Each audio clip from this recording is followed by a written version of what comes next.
ರಾಜ್ಯ ಸರ್ಕಾರ ಆರ್ಥಿಕ ಸಂಕಷ್ಟ ಎದುರಿಸ್ತಾ ಇದೆ ಅಂತ ಬಿಜೆಪಿ ಆ ಥರದ ಸನ್ನಿವೇಶ ಏನಿಲ್ಲ.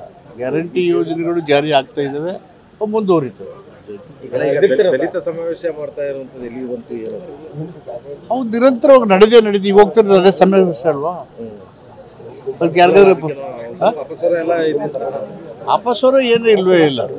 ಸಮಾವೇಶಗಳು ನಡೀತಾ ಇರ್ತವೆ, ರಾಜಕೀಯ ಪಕ್ಷಗಳು ನಡೀತಾ ಇರ್ತವೆ, ಸಂಘಟನೆ ನಡೀತದೆ, ಸಮಾಜಗಳು ನಡೀತಾ ಇದ್ದಾವೆ.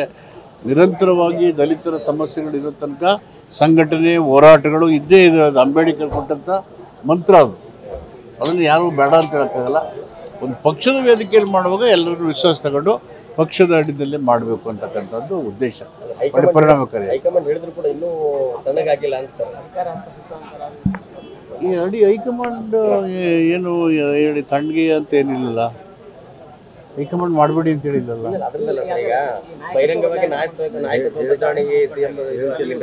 ಹೇಳಿದ್ದಾರೆ ನಮ್ಮ ನಾಯಕರಾದಂಥ AC ಅಧ್ಯಕ್ಷ ಹೇಳಿದ್ದಾರೆ, ಯಾವುದಾದ್ರು ವಿಷಯಗಳು ಮಾತಾಡುವಾಗ ಪಕ್ಷಕ್ಕೆ ಮತ್ತು ಸರ್ಕಾರಕ್ಕೆ ಅವು ಮುಜುಗರ ಉಂಟಾಗಬಾರ್ದು. ನಿಮ್ಮ ಅಭಿಪ್ರಾಯ ಹೇಳೋದಕ್ಕೆ ತಕರ ಇಲ್ಲ.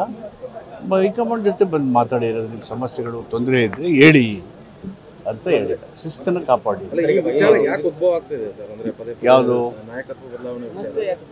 ಇಲ್ಲಿ ನಾಯಕತ್ವ ಬದಲಾವಣೆ ಪ್ರಶ್ನೆ ಇಲ್ಲವೇ ಇಲ್ಲ. ನಾನು ಮಾತಾಡಿ ಇನ್ಯಾರೋ ಮಾತಾಡಿ ನಾಯಕತ್ವನ ನಿರ್ಧಾರ ಮಾಡೋಕ್ಕಾಗಲ್ಲ.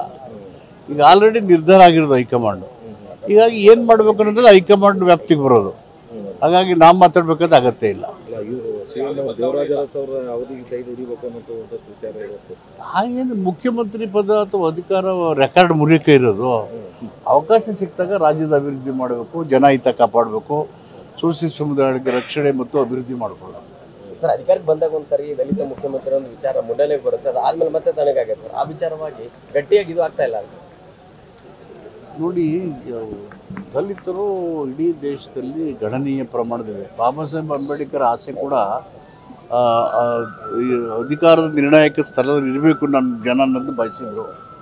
ಅದು ಪಕ್ಷ ಮತ್ತು ಸೂಕ್ತ ಸಮಯದಲ್ಲಿ ಯಾವಾಗ ನಿರ್ಧಾರ ಮಾಡ್ತಾರೆ, ಜನರ ಆಶೀರ್ವಾದ ಸಿಗುತ್ತೆ, ಆ ಸಂದರ್ಭದಲ್ಲಿ ಆಗುತ್ತೆ.